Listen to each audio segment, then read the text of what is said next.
The hammer hit the wall at 7:43 in the morning. I didn't flinch. I sat at the kitchen table with my coffee, watching my son-in-law Brad make a hole in the wallpaper my husband and I had chosen 32 years ago. The blue flowers with the cream background. Tom had wanted stripes. I'd won that argument. Tom wasn't here to see the hole. Brad didn't look at me. He measured something with his tape measure, made a mark with his pencil, and hit the wall again. Plaster dust drifted onto the hardwood floor. Tom had refinished the summer before the diagnosis. "Morning, Mom." My daughter Rachel came through the front door without knocking. She'd stopped knocking 3 weeks ago. She had her laptop bag, her oversized purse, and that smile she used with difficult clients. "I brought the staging consultant. She's just taking exterior photos first." I took a sip of coffee. It had gone cold. Rachel set her laptop on my kitchen table, pushing aside the newspaper I'd been reading. "So Brad's going to open up this wall, create better flow between the kitchen and dining room. It's what buyers want. Open concept. We'll recoup the cost easy. Probably add 20,000 to the asking price." "I didn't agree to this," I said. She was already opening her laptop. "We talked about it, Mom. Remember? The investment opportunity? You downsize to something manageable, we flip this place, and you get a nice chunk of money for your retirement. It's a win-win." We hadn't talked about it. She'd talked. I'd listened. There's a difference. But I'd learned over the years that Rachel didn't always recognize that difference. "You said you'd think about it," I said. And I did. She pulled up a spreadsheet. "Look." I ran the numbers. After renovations and Brad's doing the work at cost, so we're saving thousands there after closing costs and my commission, you're looking at a net profit of around 80,000. That's a down payment on a beautiful condo. 1 floor, no yard work, a community with activities. Assisted living, she meant. She didn't say it, but I heard it. Brad hit the wall again. A chunk of plaster fell. "When's the consultation?" Rachel asked, looking at her phone. "What consultation?" "The interior designer." "I told you." "She's coming at 9 to look at paint colors, staging options. We need to move fast on this. Market's hot right now, but it won't stay that way." I hadn't agreed to a designer. I hadn't agreed to any of this.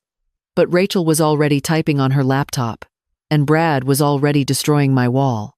And I recognized the pattern. It was the same pattern from when she was 16 and wanted to borrow my car for the weekend without asking, just informing. The same pattern from when she was 25 and needed me to co-sign her first mortgage, except she'd already filled out the application. The same pattern from 3 years ago when she needed money for Brad's business venture, except she'd already told him yes. I'd said no to that one. Actually said the word, and she'd cried and said I didn't support her marriage, and didn't I want her to be happy, and what kind of mother refuses to help her own child, and I'd written the check because the alternative was losing her, or so I'd thought. "I need to think about this," I said again. Rachel looked up, and for a moment her smile faltered. "Mom, we've been over this. You can't maintain this house by yourself. It's too big, too much work. Dad's been gone 2 years now. It's time." Time. As if grief operated on a schedule.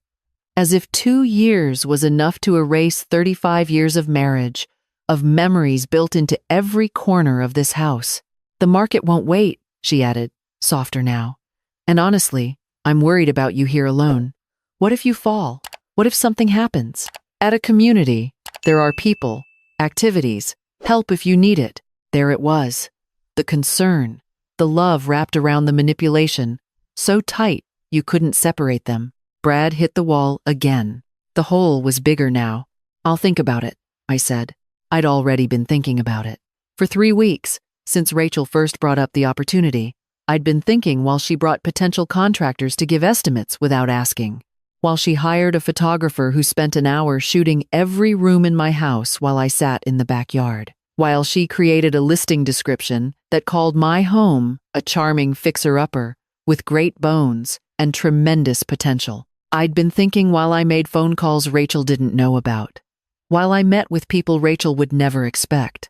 While I organized documents and made copies and secured signatures. But I didn't tell her that. "Don't think too long," Rachel said, closing her laptop. I've already got 3 showings scheduled for this weekend, pending your approval, of course. She said it like an afterthought, like my approval was a formality. This weekend?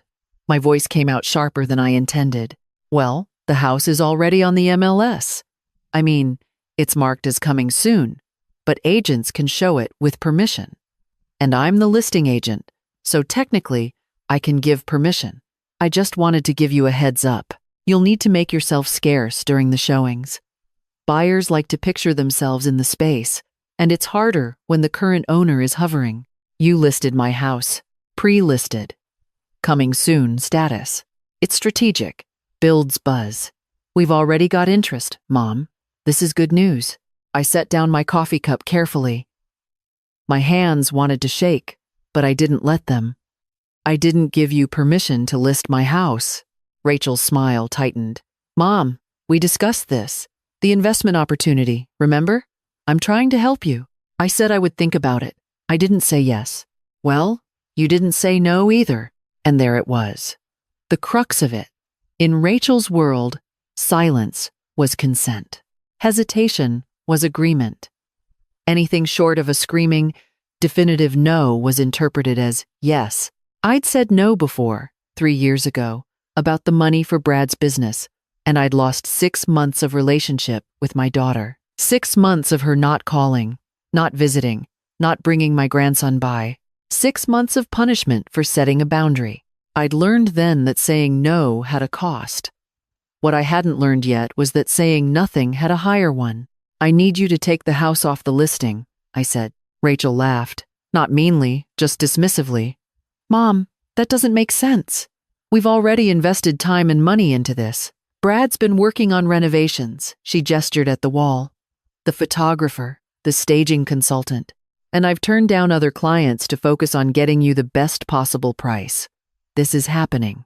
You just need to trust me. Trust.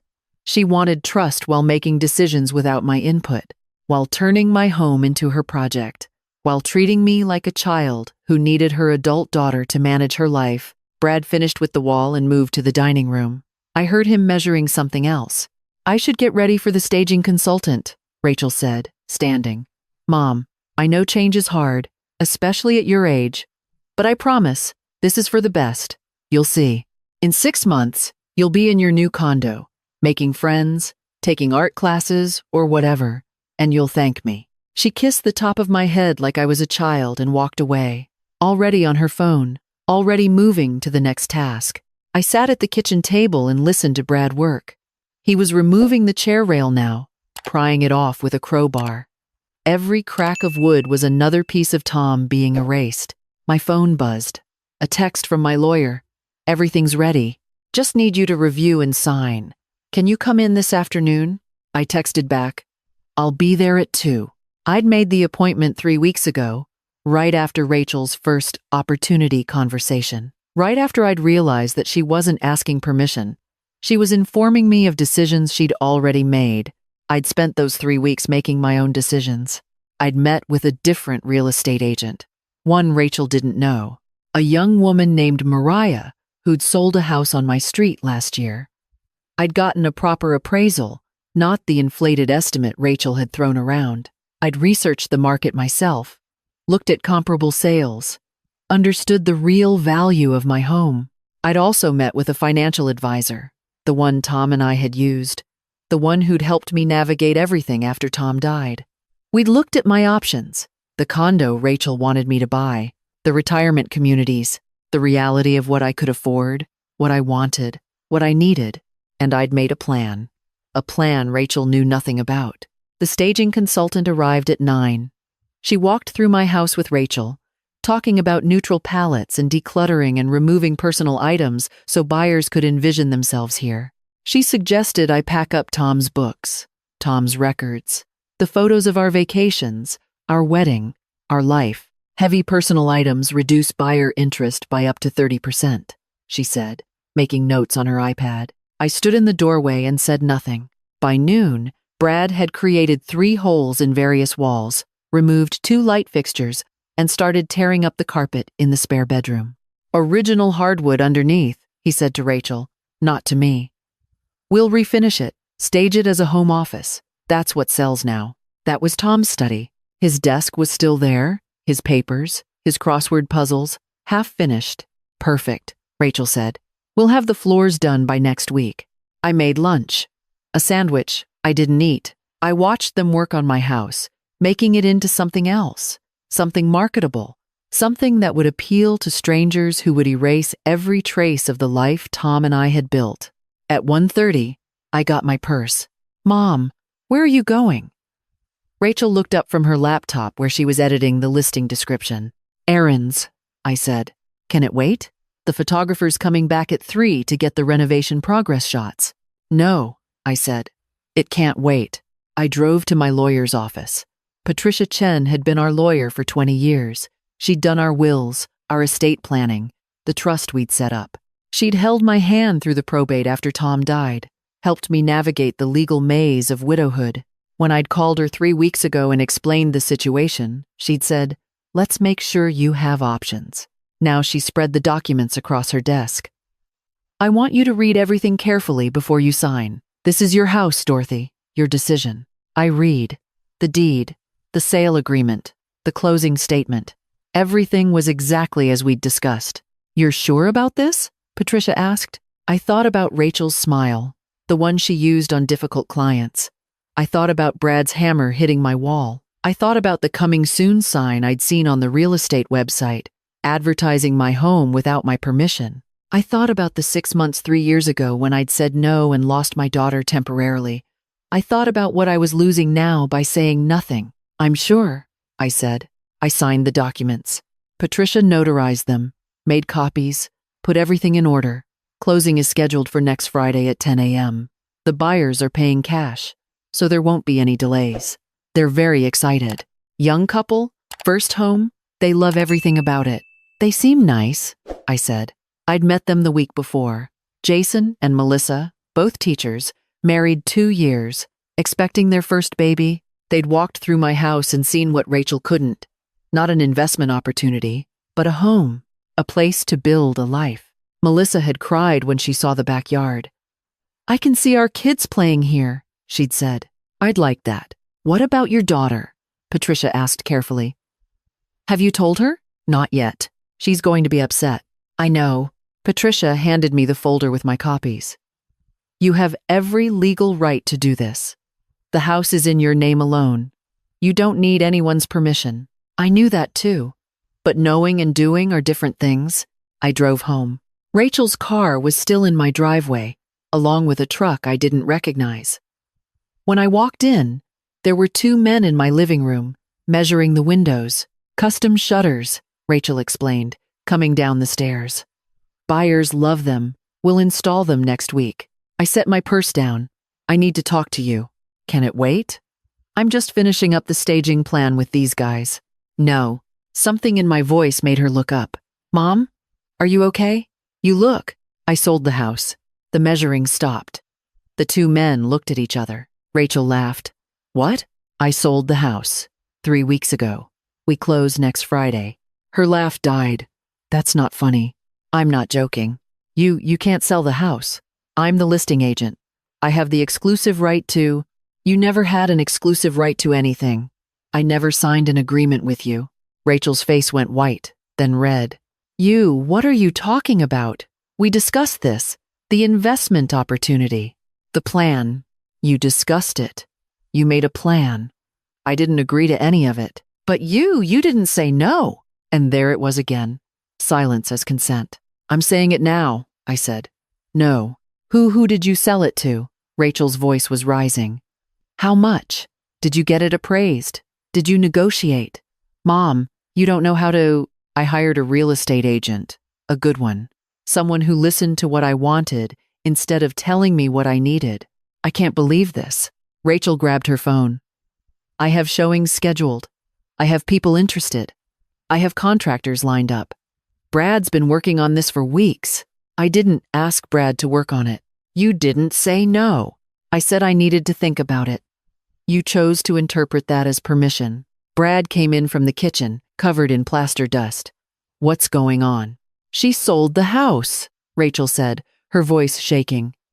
Behind our backs.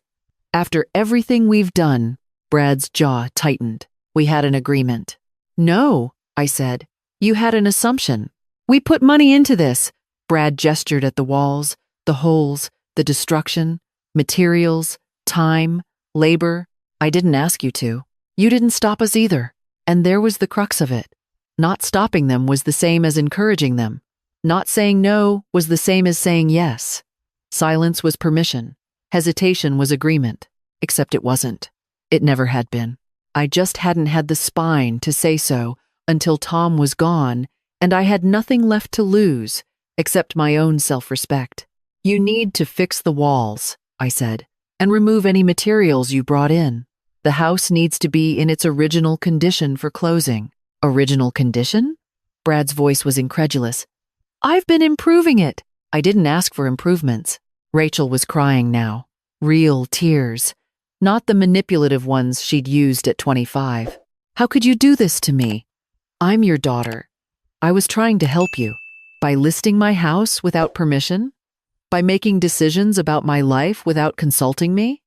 By treating me like I'm incompetent? I never, Rachel stopped, wiped her eyes. You're being unreasonable. You're emotional. You're not thinking clearly. I've been thinking very clearly for 3 weeks. 3 weeks? She stared at me. You've been planning this for 3 weeks?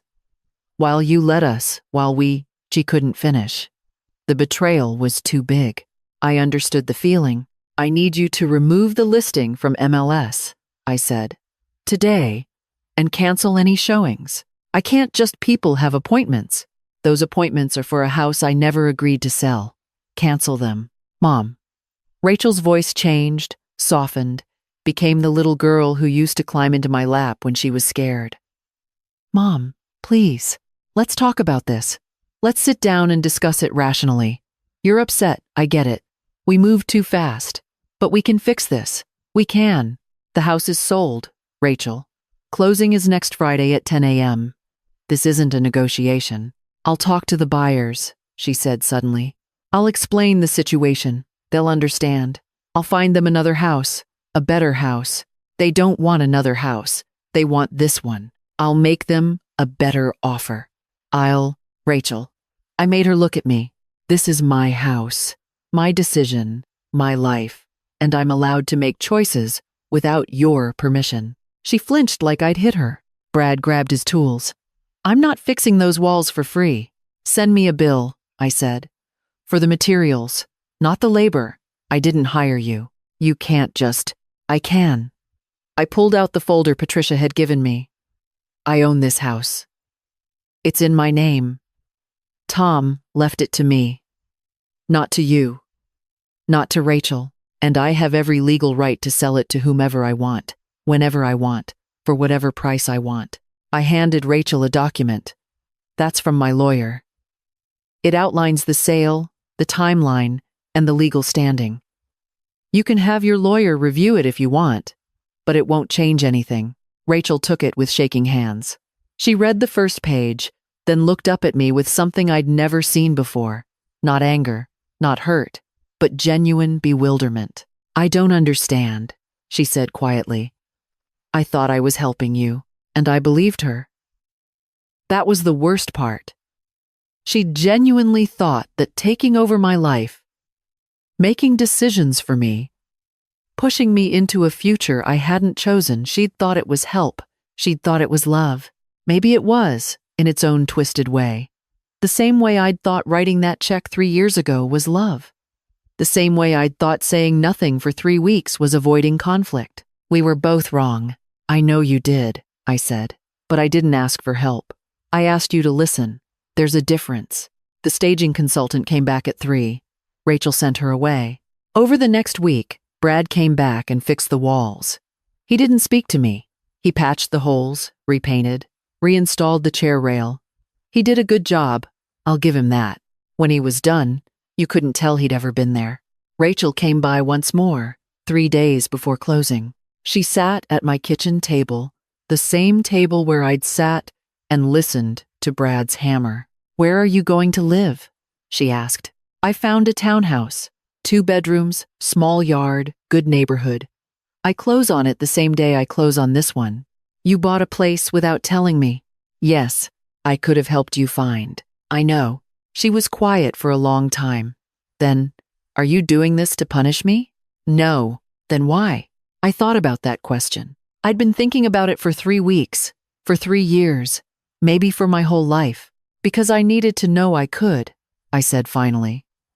I needed to know that I could make a decision about my own life, even if it made you unhappy. Even if it damaged our relationship. Even if it meant losing you for a while. You're not losing me, Rachel said quickly. Aren't I? The last time I said no to you, you didn't speak to me for 6 months. She looked away. That was different. Was it? Silence. I'm not trying to hurt you, I said. I'm trying to live my life, on my terms, in my way. And if that makes me selfish, or unreasonable, or a bad mother, then that's what I am. But I can't spend the rest of my life making decisions based on whether you'll approve. I just wanted you to be taken care of, Rachel said, and her voice cracked. I know. But I can take care of myself. She left before I could say anything else. I didn't know if she'd come to closing. I didn't know if she'd ever forgive me. But I knew I'd forgive myself. Eventually, closing day came. Friday, 10 a.m. at Patricia's office. Jason and Melissa arrived 15 minutes early, nervous and excited, clutching their checkbook. They'd brought flowers for me, which made me tear up more than I expected. Rachel didn't come. Brad didn't come. I signed the papers. They signed the papers. Patricia notarized everything, distributed copies, congratulated us all. Jason and Melissa thanked me at least a dozen times. We'll take such good care of it, Melissa said, her hand on her belly. We promise. I know you will. I handed them the keys. Tom's keys, the ones he'd carried for 35 years. They felt heavier than they should. There's a loose board on the back porch, I said. 3rd step from the top. And the garage door sticks sometimes. You have to jiggle it. And the rose bushes need pruning in February, early February, or they won't bloom right. Jason wrote it all down like I was giving him precious instructions, which maybe I was. We walked out together. They went to their car, and I went to mine. I drove to my new townhouse, the one I'd bought myself, negotiated myself, decided on myself. It was smaller than the house. No rose bushes, no loose porch step, no memories of Tom in every corner. But it was mine, my choice, my new start. I unpacked boxes in the afternoon. My dishes, my books, the photos I'd chosen to keep. Not everything, because I couldn't take everything. Some things had to stay in that house with its blue floral wallpaper and original hardwood floors. Some things had to stay with Tom. At 6 p.m., my doorbell rang. Rachel stood on my new porch, holding a casserole dish. You're going to need dinner, she said. Moving day and all. I looked at her. She looked at me. I'm still mad at you, she said. I know. I think you made a mistake. Maybe I did. That house was worth more than you sold it for. I could have gotten you. Rachel. She stopped. It's done, I said gently. It's over. And I need you to let it be over. She bit her lip, the same way she'd done when she was 7 and trying not to cry. I don't know how to do this. Do what? Let you make your own mistakes. I took the casserole dish from her hands. That's the thing about being an adult, sweetheart. We're allowed to make our own mistakes. Even the mothers. She came inside. We ate casserole at my new kitchen table, surrounded by boxes, starting something new and uncertain and maybe a little bit broken. But we were starting, and that was enough. 2 months later, I got a card from Melissa and Jason. A photo of them painting a nursery in what used to be Tom's study. They'd kept the original hardwood floors. They'd kept the rose bushes. They'd kept the blue floral wallpaper in the kitchen. We love this house, the card said. Thank you for trusting us with it. I put the card on my refrigerator, next to a photo of Rachel and me at my new townhouse. Both of us smiling, both of us trying, learning to let go, learning to hold on, learning that sometimes love means saying no, and sometimes it means saying yes, and sometimes it means just being brave enough to make a choice and live with the consequences. I was learning. We both were. And in the small backyard of my townhouse, I planted roses.